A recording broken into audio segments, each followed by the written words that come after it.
Good day, students. This is science class for grade 8. The name of the chapter which I am going to teach today is Chapter 1, Crop Production and Management.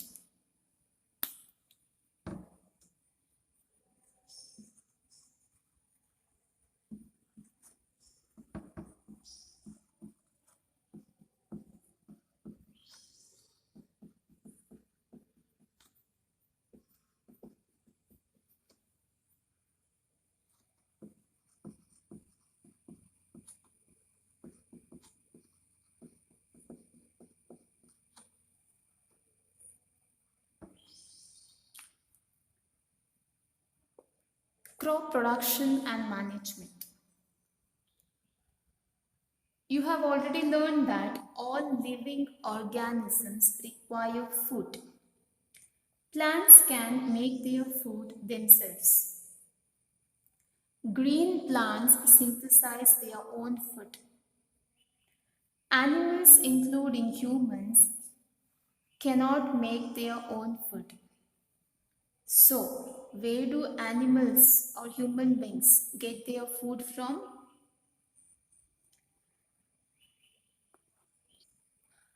But first of all, why do we have to eat food? The energy from food is utilized by organisms for carrying out their various body functions such as digestion, respiration, and excretion. We get our food from plants or animals or both plants and animals. In order to provide food for a large population, regular production, proper management, and distribution of food is necessary. That is, to provide food for a large population,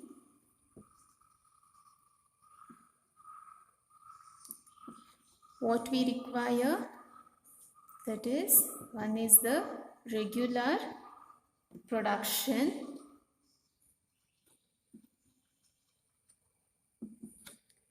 second one is proper management, and third one is distribution of food.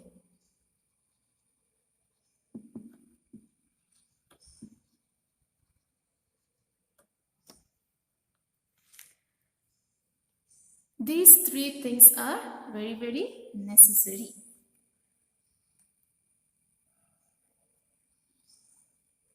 When plants of the same kind are grown and cultivated at one place on a large scale, it is called as the crop. So now let us learn few of the agricultural practices.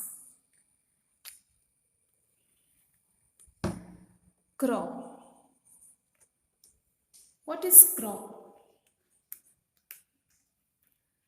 When plants of the same kind are grown and cultivated at one place on a large scale, it is called as a crop. For example, crop of wheat means that all the plants grown in the field are that of wheat. So in the crops grown are of wheat.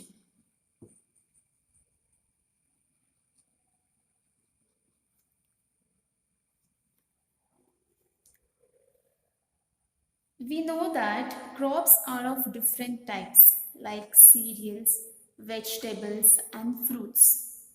These can be classified on the basis of the season in which they grow. They are classified based on the season. India is a vast country. The climatic conditions like the temperature. What is temperature? Temperature is nothing but is the degree of hotness or the coldness. Next, humidity. What is humidity? The presence of water vapor in the air. That is the humidity.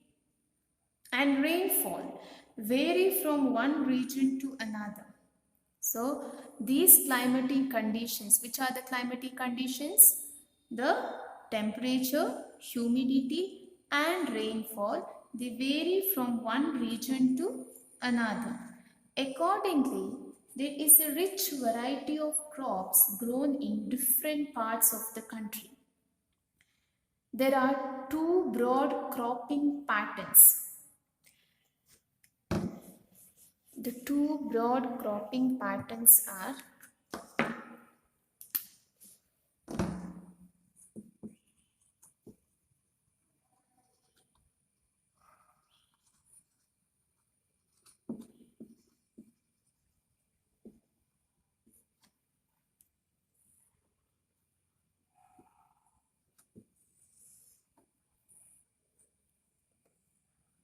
one is the Kharif crops.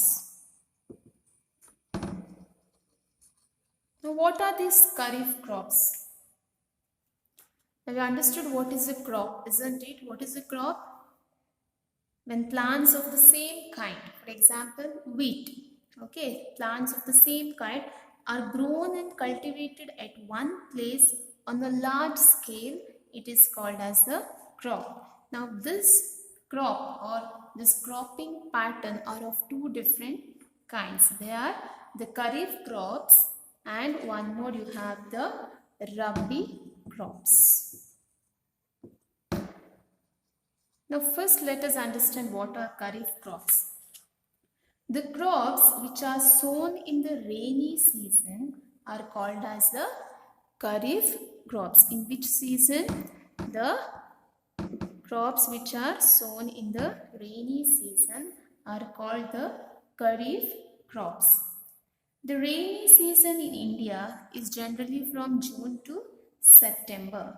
So now examples of Kharif crops are paddy, maize, soya bean, groundnut, cotton, etc. Next, what are Rabi crops? The crops grown in the winter season. The crops grown in the winter season are called as Rabi crops and their time period is generally from October to March. October to March. Kharif crop is from June to September and Rabi crops the time period is from October to March. Now examples of Rabi crops are wheat, gram, pea, mustard, etc.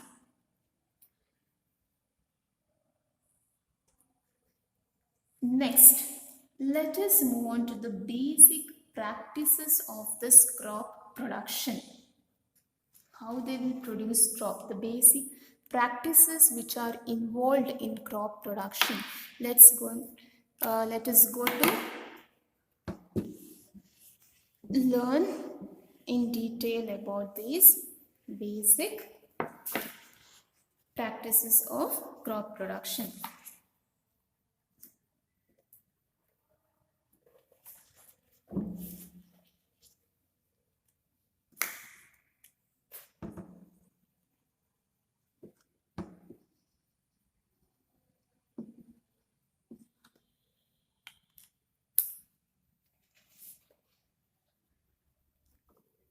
Why can paddy not be grown in the winter season? Why we cannot grow paddy in the winter season? It is because paddy requires a lot of water. Therefore, it is grown only in the rainy season. Now, let us learn the agricultural practices of the crop production. Now, cultivation of crops involves several activities undertaken by farmers over a period of time. You may find these activities are similar to those carried out by a gardener. Even gardener has some of his gardening practices, isn't it? And even you have you have grown some ornamental plants in your house. They are practice. They are growing practices different. So these activities are tasks are referred to as agricultural practices. Now these activities I will list one by one.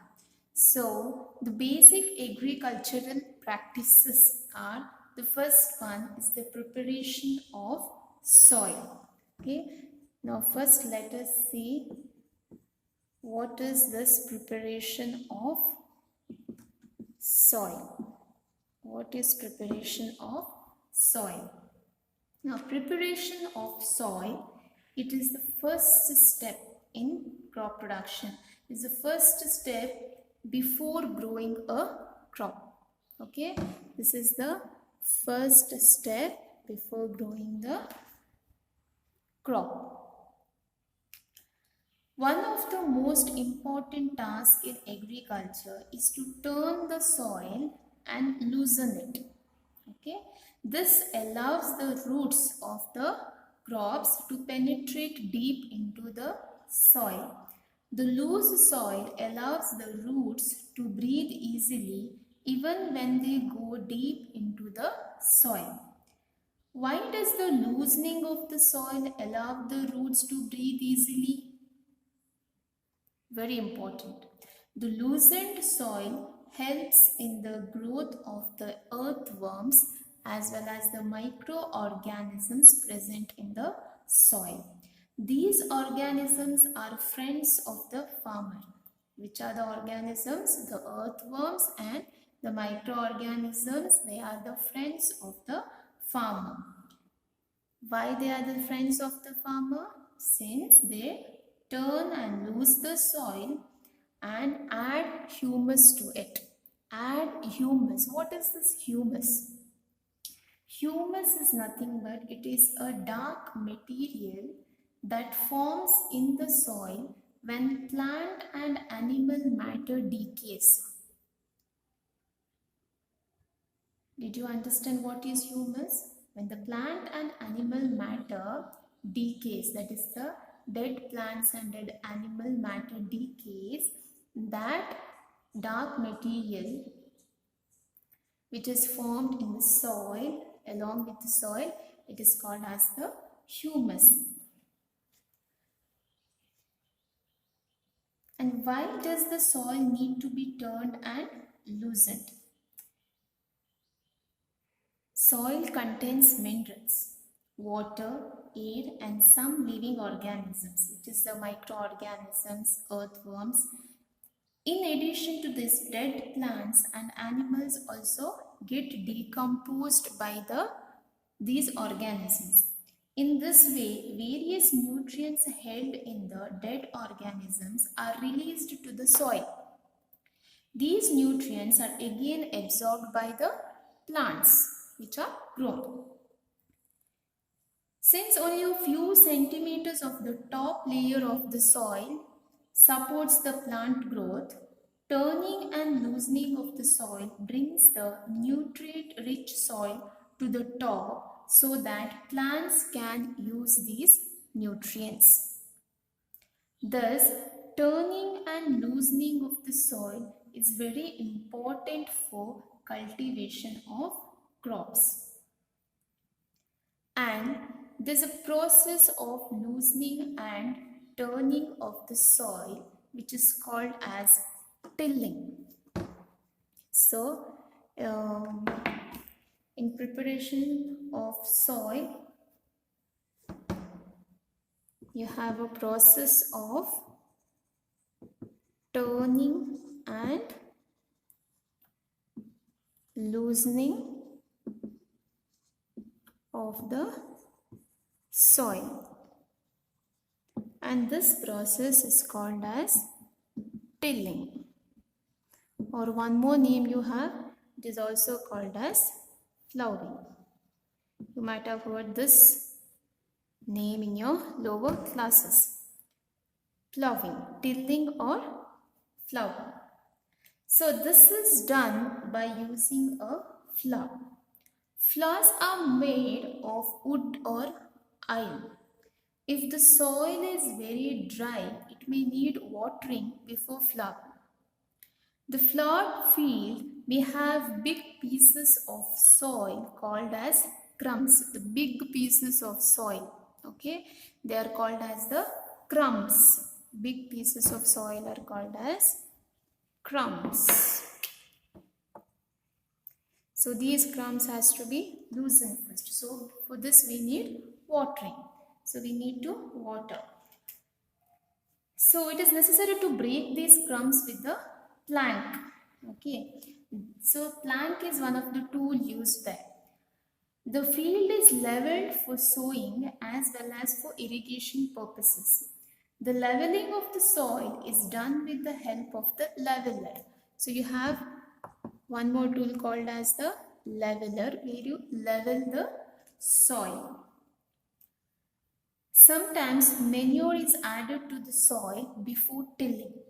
This helps in proper mixing of the manure with soil. So the soil is watered before sowing. Remember that the soil is watered before sowing, and before that the manure is added to the soil before tilling, and which helps in proper mixing of manure with the soil. Is this clear? Okay. Now next, let us see few of the agricultural implements which are used in this preparation of soil. The agricultural implements.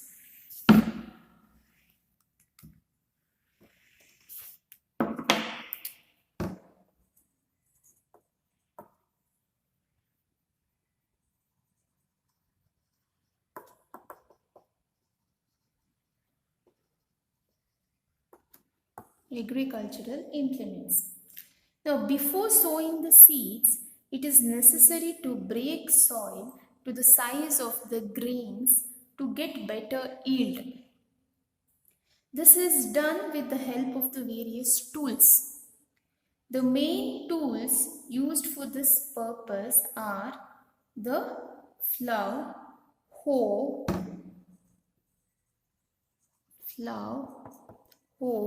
and cultivator.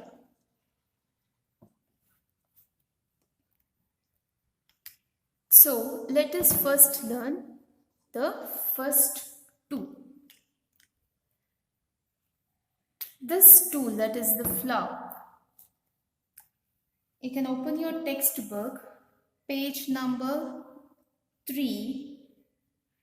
You have there figure 1.1a. This is the figure of the plough. You can see that figure. You get a clear picture of what is plough. So this is being used since ancient times for tilling the soil, adding fertilizers to the crop, removing the weeds and scraping of the soil. And this tool is made up of wood, and it is drawn by a pair of bulls. You can see in the figure there, it is drawn by a pair of bulls or other animals like horses, camels, etc. It contains a strong triangular iron strip called as the plowshare. Okay, it has a triangular iron strip which is called as the plowshare. The main part of the plough is a long log of wood. It is a log of wood which is called as the plough shaft. Plough shaft.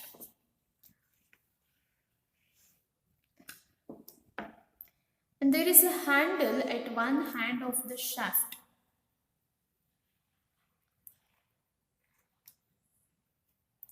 And the other end is attached to the beam which is placed on the bull's neck. You can see in the figure there. The other end is attached to the beam which is placed on the bull's neck. So one pair of bulls and a man can easily operate this tool, that is the plough.